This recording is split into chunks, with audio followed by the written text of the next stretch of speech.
Australia cricket team के लिए रखो 2 मिनट का मौन, क्योंकि गाबा में इंडिया ने बचा लिया है फॉलो ऑन। क्या बात है सर, क्या बात है सर। नमस्कार, मैं हूं रौनक, रणतंत्र देख रहे हैं आप। मेरी भारत सरकार से अपील है कि तुरंत से पहले बुमराह को तो आप भारत रत्न दे ही डालो, उनसे ज्यादा और कोई डिजर्व नहीं करता। और एक छोटा मोटा पद्मश्री तो आकाशदीप के लिए भी बनता है। भाई साहब, क्या बैटिंग करी है इन दोनों ने।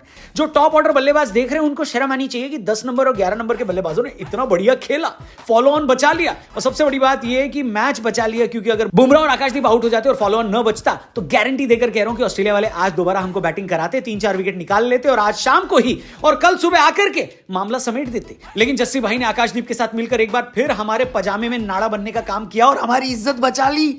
हमारे बचपन में टीवी पर एक ऐड आती थी जहां पर एक बच्चा कहता था कि घर का सारा काम मुझे ही करना पड़ता है, सफाई भी, शॉपिंग भी। बुमराह भाई वही बच्चे हैं जो बॉलिंग में भी विकेट लेकर देते हैं और फिर रन बनाकर फॉलो ऑन भी बचाते हैं। लेकिन कुल मिलाकर जैकी चैन की सांस लीजिए, क्योंकि ब्रिस्बेन टेस्ट हमने होपफुली बचा लिया है। लेकिन ये हुआ कैसे, आइए आपको शुरू से बताते हैं। चैनल सब्सक्राइब करना और वीडियो को लाइक करना, ठीक है। चलो, दिन का खेल शुरू हुआ और पहली गेंद पर राहुल का कैच छूट गया। ऑस्ट्रेलिया वाले रोबोट के बच्चे की तरह हैं, जो कभी भी कोई कैच ड्रॉप नहीं करते। उनके हाथ से कैच ड्रॉप होते ही मैं समझ गया कि ये तो सच है कि भगवान है, क्योंकि कैच छोड़ने से लेकर फिर फाइनली आउट होने तक राहुल ने अपने स्कोर में 51 रन जोड़ लिए। स्टीव स्मिथ अगर एक बेहतरीन कैच न लेते तो राहुल ऑस्ट्रेलिया में अपनी दूसरी सेंचुरी लगा देते।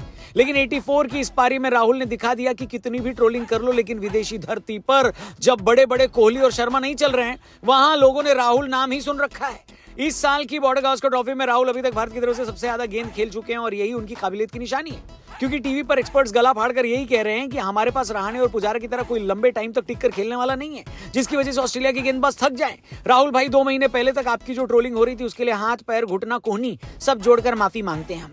वैसे माफी तो सोशल मीडिया वाले हाथ जोड़कर मांग ही रहे हैं और कह रहे हैं कि जब तक आप ऑस्ट्रेलिया नहीं आए थे तब तक सब कुछ ठीक था। न सिर्फ कप्तानी में गिरावट आई है, बल्कि फ्री के विकेट भी बन गए इन लोग।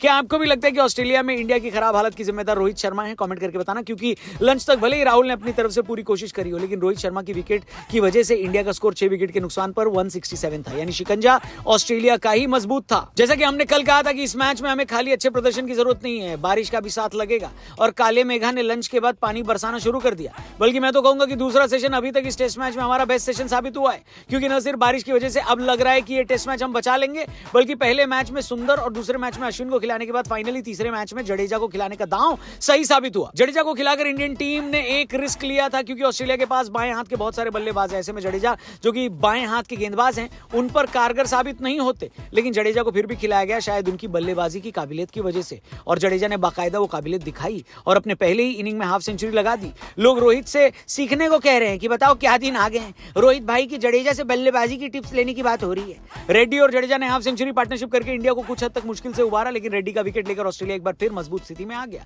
चाय तक इंडिया का स्कोर 7 विकेट पर 201। चाय के बाद असली ब्लॉकबस्टर शुरू हुआ, क्योंकि टीम इंडिया को फॉलो ऑन बचाने के लिए बहुत सारे रनों की जरूरत थी। लेकिन ये काम करने के लिए उनके पास पार्टनर के नाम पर डीएसपी सिराज, बुमराह और आकाशदीप थे। डीएसपी सिराज तो जल्दी अरेस्ट हो गए और हमारी तो घंटी बज गई जब जडेजा भी तीसरा सेशन शुरू होने के बाद आउट हो गए। 9 विकेट गिर चुके थे, सिर्फ बुमराह और आकाशदीप बाकी थे। हमने अपने दिमाग में कैलकुलेट कर लिया था कि ये टेस्ट मैच तो अपने हाथ से गया। लेकिन जस्सी भाई के आगे कोई बोल सकता है क्या? कल जस्सी भाई से प्रेस कॉन्फ्रेंस में एक रिपोर्टर ने कहा कि मैं आपसे बैटिंग कंडीशन के बारे में एक सवाल पूछना चाहता हूं, लेकिन आप इसका जवाब कैसे दोगे, क्योंकि आप तो एक बॉलर हो। बुमराह ने कहा कि गूगल कर लीजिएगा कि टेस्ट में एक ओवर में सबसे ज्यादा रन किस बल्लेबाज ने बनाए। बेसिकली बुमराह ये कहना चाहते थे कि हल्के में मतलब बल्लेबाजी आती है तुम्हारे भाई को। और आज मुश्किल परिस्थिति में बुमराह ने जो कमिंस को छक्का मारा, असली रिडेम्पशन वहीं से शुरू हुआ। आकाशदीप और बुमराह ने शानदार बैटिंग करी। धीरे धीरे फॉलो ऑन बचाने के लिए जो स्कोर चाहिए था, हम वहां तक पहुंचने लगे। मामला जब 10 रन से कम आ गया तो ड्रेसिंग रूम में भी खुशी का माहौल बन गया। और आकाशदीप ने जब चौका लगाकर फॉलो ऑन बचाया, ड्रेसिंग रूम में गंभीर, रोहित और कोहली का रिएक्शन देखने लायक था। इसी ओवर में आकाशदीप ने इस मैच का सबसे बेहतरीन छक्का भी लगाया, जिसे देखकर कोहली भाई काफी खुश हुए, क्योंकि आकाशदीप कोहली के ही बल्ले से खेल रहे थे। कोहली भाई, आप भी अपने बल्ले से अगर खेल लेते ना तो चलो कोई नहीं, अगले टेस्ट मैच का इंतजार कर लेते, क्योंकि फिलहाल टीम इंडिया ने फॉलो ऑन बचा लिया है। हमारा स्कोर दिन का खेल खत्म होने तक 9 विकेट के नुकसान पर 252 है। हम ऑस्ट्रेलिया से अभी भी 193 पीछे हैं, लेकिन अब इस बात से फर्क नहीं पड़ता, क्योंकि अब पूरी 2 इनिंग खेली जाएगी और दिन बचा है सिर्फ कल का, जिसमें भी बारिश की संभावना है।